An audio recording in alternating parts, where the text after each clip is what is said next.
Today we sit in a small cafe that looks ordinary until you notice the chair. There is a rule about that chair. There is a rule about this coffee shop. There is a rule about the time. If you could go back for one length of a cup, so think about a cup of tea, not to change the past, not to change fate, not to change yourself, but you could just meet one person. Take a deep breath. This is the Book Corner. I am Mich Atagana, and today we're going to talk some books.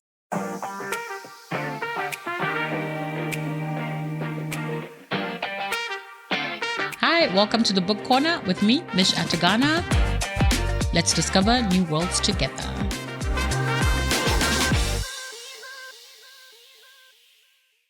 Guys, welcome back to the Book Corner. I feel like I haven't released an episode in forever, and that's on me. It's been a very, very busy year. But we're back. We're cozier. Look how cozy this is, guys. We're cozier. I have my tea with me. I've got some books to talk to you guys about today.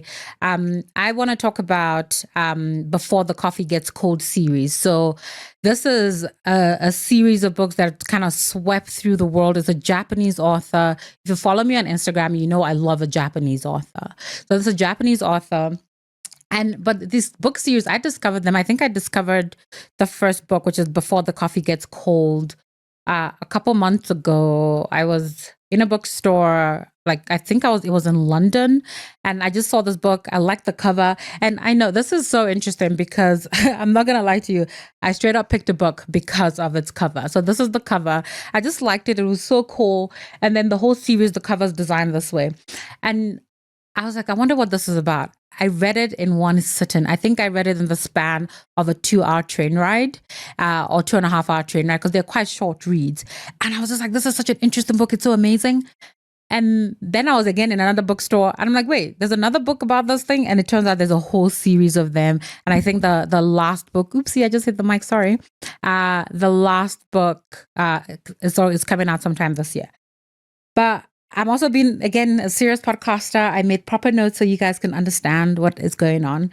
So the book, Before the Coffee Gets Cold series, or Tales from the Cafe, it's such an interesting book. It's by a Japanese author, which I'm hoping I don't butcher his name, by Toshikazu Kawaguchi. I hope that's how you say his name. If I butchered it, I apologize. And the book series is based in Tokyo in the small cafe called Funiculi Funicula. And it's in a basement somewhere in Tokyo. It's always dimly lit. There's always random guests coming through. And there's this lady who sits in this one table and there's one seat all the time, drinking a cup of coffee. And if you sit in that seat that the lady is sitting in, you get to travel back in time. Not everywhere. You don't get to go forever. You can only go back to the coffee shop, and you can only go back for the span of a cup of coffee, right? And it's so interesting because there's an urban legend, about this bookstore, and people keep coming and trying to figure it out. Is it true, or are they making things up? And the rules are very, very simple. As soon as you ask the proprietors of the coffee shop, they will give you the intense rules, which are: 1, you must sit in the specific seat. 2, you can only meet someone who has visited the cafe before. So if you want to go back in time and the person you want to meet has never come to the cafe before, sorry, not going to happen.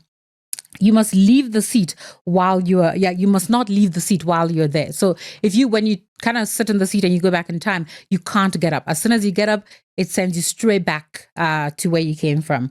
There's nothing you can do that will ever change the present. So if you go back in time to try and stop someone from doing something, it will not change the present. The present will remain the present. And then you have to finish the coffee before it gets cold, which is why it's the first book in the series called Before the Coffee Gets Cold. So, and also only one person can pour you the coffee that will take you back in time.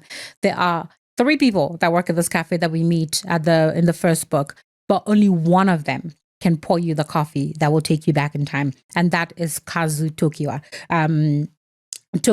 So Kazu Tokita is the server who pours the coffee with a ceremonial precision. There's literally a whole ceremony around it. And she gives you these rules as she's pouring this coffee, right? Her uncle Nagare Tokita, who is the owner of this cafe, and he runs it with his wife Kei. And there's also this woman, like I said, who sits in a seat. Like she sits in the seat, and before you can go back in time, you have to get her to move from that seat. And she only moves once to go to the bathroom. And also, more interesting, there's a catch about this woman. She's a ghost. And until the ghost moves, you cannot sit in her seat. And then she's become like a legend, but also a regular. You may also, when you borrow the seat, you have to have patience. And if you accept the cost of going back, a whole lot can happen.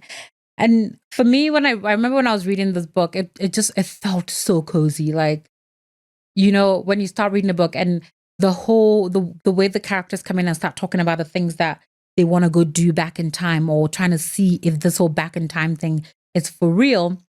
It's very interesting. You as a reader, the sense of thinking about a coffee shop that you visit, and the ways in which like the staff operates and how they know you, and the rules, they seem so subtle, but they're so critical to the story that these books tell. Or like I've read 5 so far, and I'm waiting for the 6th one. Like I am waiting, but it's like it takes away kind of this whole idea of the fantasy of fixing. Because when we look at time travel books, the first thing we think of is we're going to fix things. So it's never about kind of almost the fixing of broken things, but the fixing of yourself. So if I want to go back in time, am I going back because I'm trying to fix a problem that happened, or am I going back to try and solve something for me that I'm going through right now? And no one can save the past. I think this is the biggest learning for the human race, right? Like we constantly like wishing for the things we did better yesterday and hoping for a better tomorrow that's better, but we forget to consider the present and the gift that is today. And I think this is a lot of stuff with how the story takes place. And what I love about the writing as well, it feels like a play. Like the cafe is our stage. We do not leave this cafe. We experience a lot through the cafe. And when we don't, when we're experiencing things outside of the cafe, it's from the point of view of the patrons, it's from the point of view of the proprietors as well. So like, it's like the characters, they always come in. It's like they all have a secret. There's always a secret that they come in with, and they hold it like so closely. Like, I remember there was like this imagery I had, I think it was like in the 2nd book when one of the characters came in, like I kind of felt like she was cupping her secret in her hand, like this, cradling this little child, and they all come in with a secret, and they literally have to make a decision. By the time I leave, whatever happens, like, when I return to the present, am I going to hold the secret with me, or am I going to let the secret go? So in the first book, the character that we kind of really fall in love with is a character called Fumiko and Goro. These are, I call the lovers, right? And so Fumiko, she's like this insanely ambitious young lady. She's chatty. She's like excitable all the time. And she always she felt like she's been wronged. Her boyfriend has taken a job in the US, and she's upset about how things ended. And they kind of like said their goodbye in the cafe. And she wants to go back to the moment where that everything ended, right? She felt like the words she used, she kind of felt she could have been better. And she wants to go back to make amends, and not necessarily to convince him to stay with her, but just to say to him, I wish you well, because she didn't take it so well with the news, and she really felt like what needed to matter. So she doesn't want to change his decision, or she learns she cannot change his decision, but she can change her own, like the way she shows up. And I think that's also something that's important when I think about these books generally, is because at the core of it, you cannot change the past, right? But what you can do is you can change how you show up. And it's kind of the age-old discussion of human beings is, you can't change how people treat you, or what people say to you. The only thing you can control is you, and how you react, how you show up in that moment. And I think that's really what the author said, like centers these books about, is how we show up to our past and our past mistakes and things like that.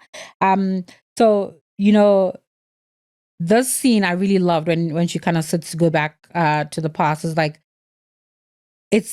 like she listens to Kazu explain the rules to her, and she's so impatient. She can't wait to go. She's got to learn. And Kazu says to her, "You must drink this coffee. The coffee before the coffee getting cold is so critical, and it's not because if you don't drink the coffee before it gets cold, you get kicked out of time. It actually there are dire consequences to not doing that. And I don't want to spoil it because I want you guys to read these books because they're just so good.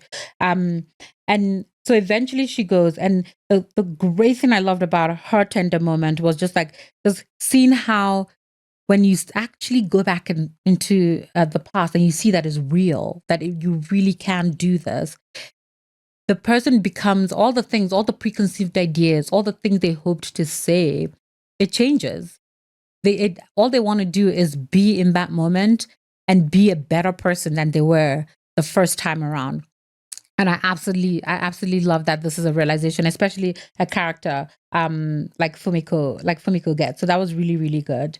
And then we also had like another kind of husband and wife scenario. And this was such a sweet one where it's like this husband who has Alzheimer's, and he's carrying this letter that he's meant to deliver, but he doesn't know why he wants to go back into the past. And like he'll remember some days and sometimes he won't remember. And we see a lot of these stories where the patrons, they take their time to really just make this decision. And the emotional weight of going back is something that feels like it also holds them back a lot. And book one, I feel, of all the books, I mean, all the books are great and I love them. They're so incredible. But book one is such an emotional grounding force. Like when you read it and the way each character, the weight, the emotional weight each character kind of carries, from the lovers whom are, their future hangs in the balance, to the husband and wife who have lost who they are because of disease, to a sister who is trying to forgive herself for something that happened in the past, and it becomes such an emotional grounding force that you're wondering every second, like, are these characters, will they be okay?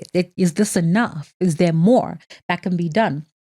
And I kind of found like when I was kind of, I think it was like the second book, Tales from the Cafe, where they go to either the second or the third book. They go to another cafe that does exactly the same thing. Yes, I know. There are two cafes that can take you back in time, but both cafes run in the same family. So Nagare, who is like the owner of Funicula, in Tokyo, his mom runs a secondary cafe in a different part of Japan where the same thing happens, but again, only a female member of this family can pour this coffee, right?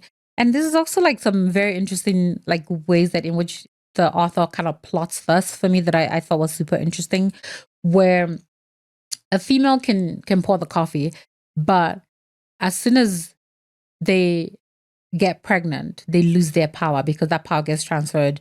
If it's a daughter, gets transferred to that daughter. So like if you're part of the family, as soon as you get pregnant and you lose your power to pour this magical coffee, you know that you are no longer you're having a girl. And I kind of think like the way that she kind of crafts the storytelling for the author crafts the storytelling that really centers the women of this family, but also centers like also the other female characters that comes through is so strong. Because it's not that they come so much with a lot of regrets, but they come in with all these emotional baggage that they just kind of have like, we all have that moment we're like, if I could just one moment. And without fail, all of them, they meet themselves at the different point than they started, where you begin with the whole conversation of, I'm so angry, I'm so annoyed this thing happened, I need to go fix it, I need to go deal with this, I need to go do this, to I need to go accept. And they leave in that acceptance. And it's also so interesting, like with some of the characters, when they get to the past, the people that they're meeting seem to always like guess that they're not, because they also got the whole idea is like, I'm gonna try and pretend I'm not from the past. I'm gonna act like it's the first time we have this conversation, because naturally they've been to the cafe before, and either they met the people at that cafe, or the person they're meeting will be like, oh, what are you doing here, kind of thing. But eventually they figure out, because everyone that visits this cafe knows about this legend. They know about this idea that you can go back in time, but they don't know if for real if it works, because they haven't tried it before. One of the character arcs, because I mean, obviously every book has a new set of characters that comes through the coffee shop and to go back in time and things like that. But the characters that really stood out super strongly are obviously our proprietors, or the guardians of the coffee shop, as I like to call them, which like Kei, Nagare, and Kazu.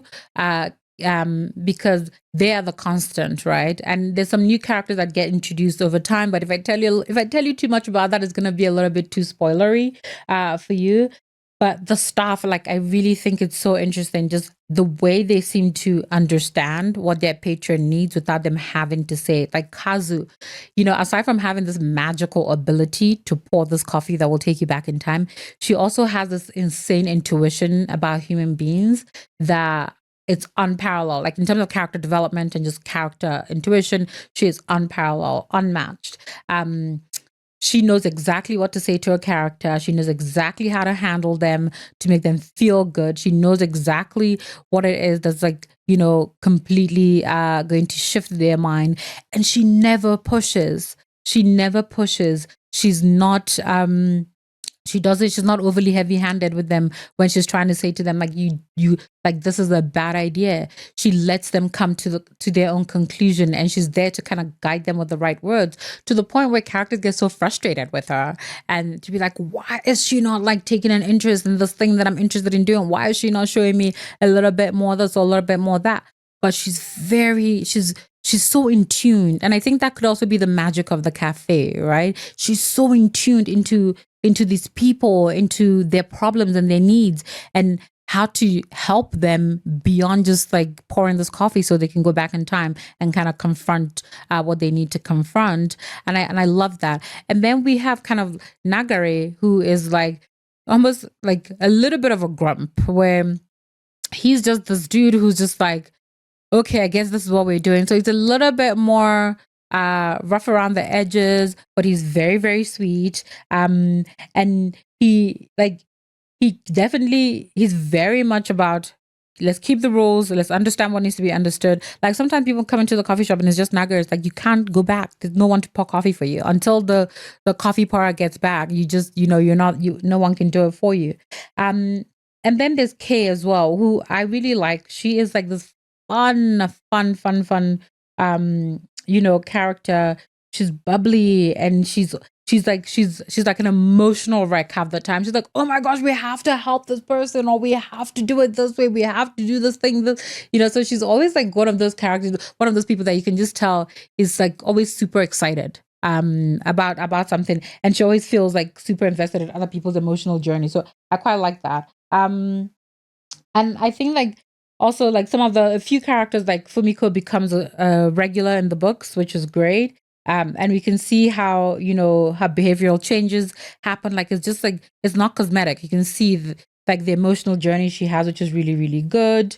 And you can also look at like Goro. We also get to meet him a little bit more in other books, and he's also like, he becomes like such an integral part of the storytelling, where it's like his ambition and his dreams become weaved into the story the way it's done. And we beyond, so what I loved with what he did with Fumiko and Goro, because we ended up not because when you close a book, right, it's like the end of a movie.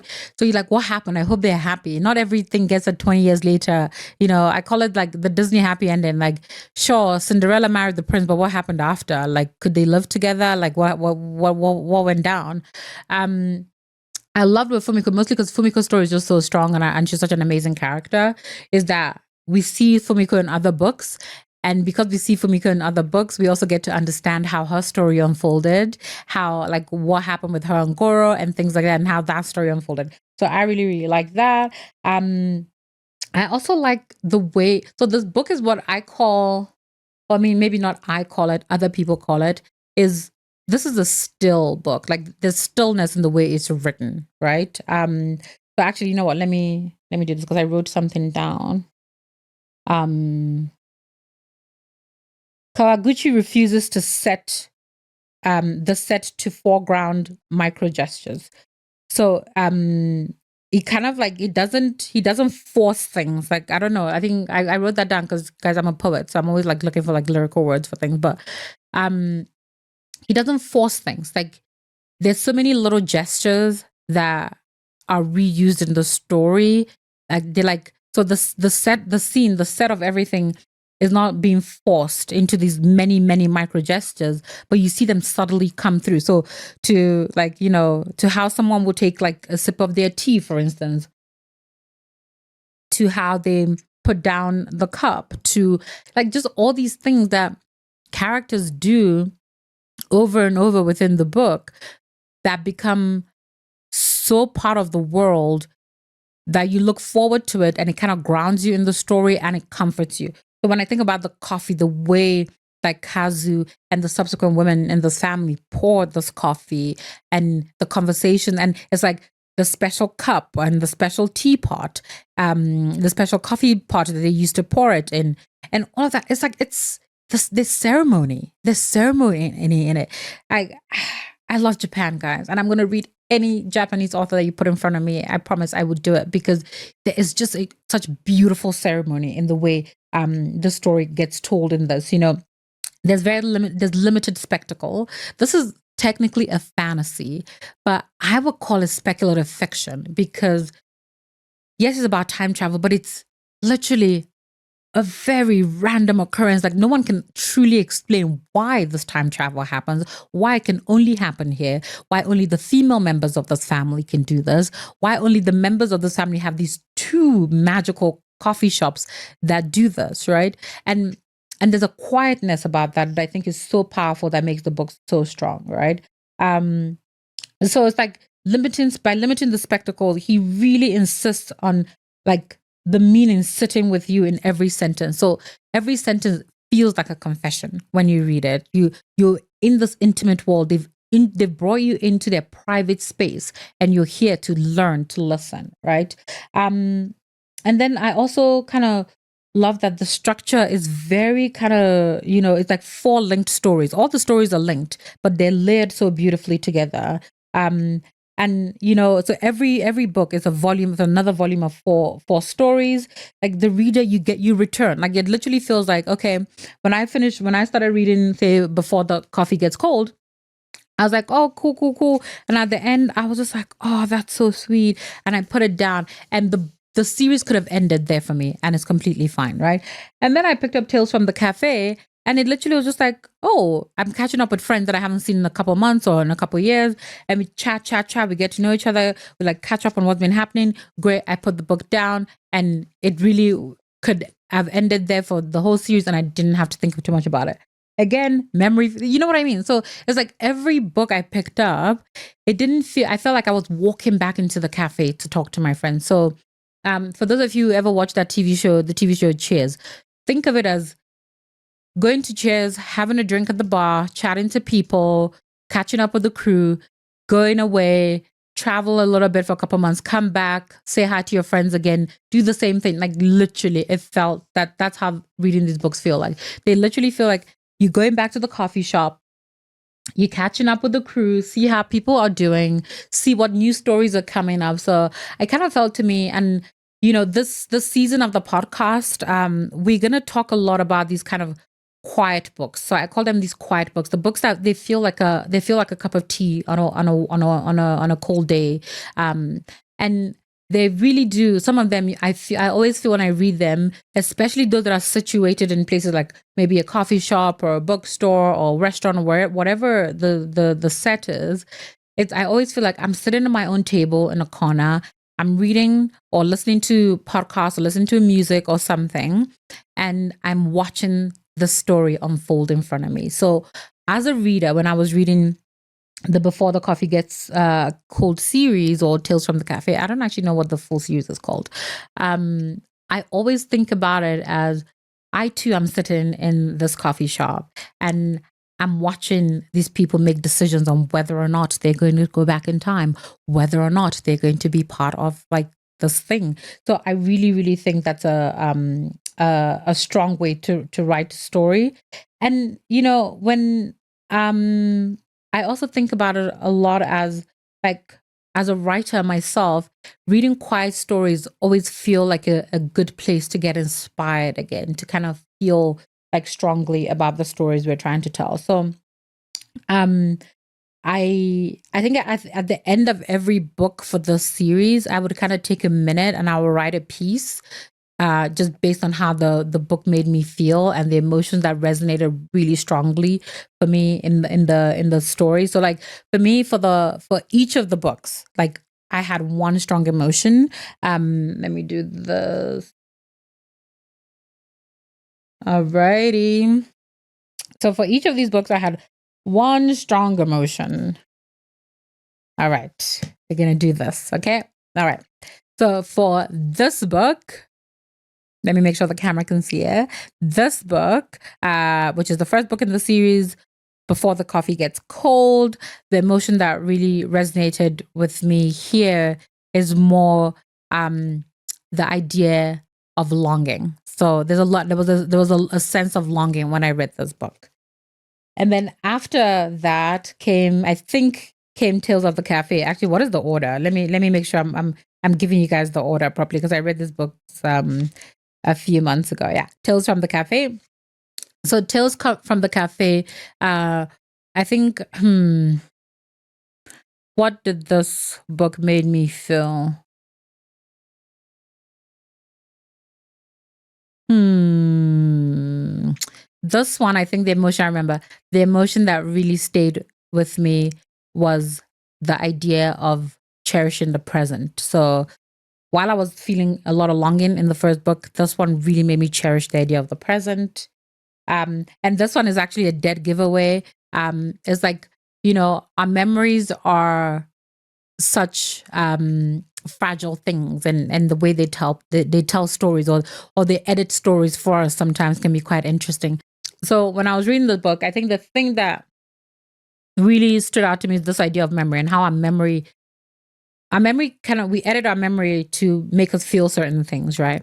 But also we get so caught up on the bad memories, on you know how someone hurt us, or how um we didn't get this thing we wanted, just all these things that are made up of like the bad, and we forget the good that exists within that.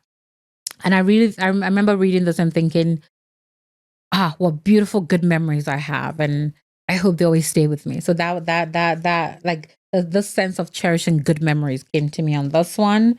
And this one, like you said, like the titles are so apt for this book. So like Before We Forget Kindness. And even when I think about when I was reading this book and this idea of kindness, I really remember thinking in the small gestures, right? In the kindness of how people learn who you are and take care to treat you well based on that. Just the kindness of just small gestures. I remember thinking for this book. And then before we say goodbye, this is such a like an amazing little one as well, where I'm just like, this idea of like preparing to say goodbye to someone, and how do you do that? So that made me actually, before we say goodbye, it was probably the one that I felt so loved, like so much love when I was reading that one. So those are the five books that are out right now. I think he's got another book coming out. Actually, let me see if I can check the title of the next one. Let me, because I know that I have it pre-ordered. Don't judge me. Before I Knew I Loved You. That's it. So that is the next book, which is coming out in a couple of weeks, actually. Oh, so it's coming out next year. Before I Knew I Loved You is coming out in May 2026. So yeah, so that's the next book is coming out. I hope you guys enjoyed this episode. I know I kind of like went a bit so deep into that. And I really think like, these books they're just so beautiful. They're so well written. Even if you don't enjoy fantasy, they're not they're written as just like speculative fiction. they don't feel like fantasy. There's no big magic. There's no big wow moment. It's just quiet gestures and people confronting themselves at the point where they felt they were at their worst and learning to kind of fight through that. And I just think that's incredibly beautiful. So check it out. These were published by Pan Macmillan. I hope you enjoy them as much as I did. And if you do read them or if you've read them, please comment. Tell me what you think. Talk to me on Instagram at GlobeMish. Talk to me on TikTok at GlobeMish. I would love to hear your thoughts on these books if you read them before. So I hope to see you next time. And we out.